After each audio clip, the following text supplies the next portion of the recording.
Hello అండి, బెంగళూరులో ఒక రెస్టారెంట్కి వెళ్ళినప్పుడు దొన్నె బిర్యానీ ట్రై చేస్తే చాలా బాగుందని ఇంటికి వచ్చి ట్రై చేశాను. చాలా టేస్టీగా ఉంది. ఈ రెసిపీ మీకోసం. 200 గ్రామ్స్ పన్నీర్ని ముక్కలుగా తరుక్కుని ఆయిల్లో వేయించుకుని పక్కన పెట్టుకోవాలి. ఒక బౌల్లో హాఫ్ కప్ పెరుగు వేసుకుని ఉప్పు, కారం, పసుపు, ధనియాల పొడి, garam masala half teaspoon అన్ని క్వాంటిటీస్లో వేసుకుని పన్నీర్ ముక్కలు కూడా వేసుకుని మొత్తం కలుపుకుని మ్యారినేషన్ చేయాలి 1 అవర్ పాటు. ఈ దొన్నె స్టైల్ బిర్యానీకి మంచి గ్రీన్ మసాలా వాడతారు. దానికి ఒక ప్యాన్లో 5 నుంచి 6 పచ్చిమిరపకాయలు, అలాగే అన్ని గ్రీన్ కలర్లో ఉన్న ఆకుకూరలు అంటే కొత్తిమీర, పుదీనా, మెంతికూర వేయించుకుని ఆ చల్లారేక ఉప్పు వేసుకుని పేస్ట్ పట్టుకోవాలి. దీనికి సాంబార్ రైస్ అంటే చిట్టి ముత్యాల బియ్యంతో చేస్తారు.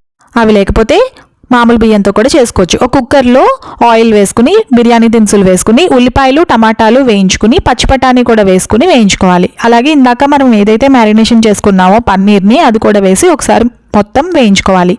మనకి ఇంగ్రీడియంట్ గ్రీన్ మసాలా పేస్ట్ ఏదైతే చేసుకున్నామో అది కూడా వేసుకోవాలండి. అలాగే నిమ్మరసం, అల్లం వెల్లుల్లి పేస్ట్ కూడా వేసుకుని 1కి 3 గ్లాసులు నీళ్లు వేసుకోవాలండి. ముద్దగా ఉంటుంది, ఇది కొంచెం బాగుంటుంది చాలా. 1 గ్లాస్ బియ్యానికి 3 గ్లాసులు నీళ్లు వేసుకోవాలి. కుక్కర్లో 4 విజిల్స్ వచ్చేంత వరకు కుక్ చేసుకోవాలి. బెంగళూరు స్టైల్ దొన్నె బిర్యానీ రెడీ అయిపోయింది. ఆనియన్ రైతాతో చాలా బాగుంటుంది. నచ్చినట్లయితే సబ్స్క్రైబ్ చేయండి.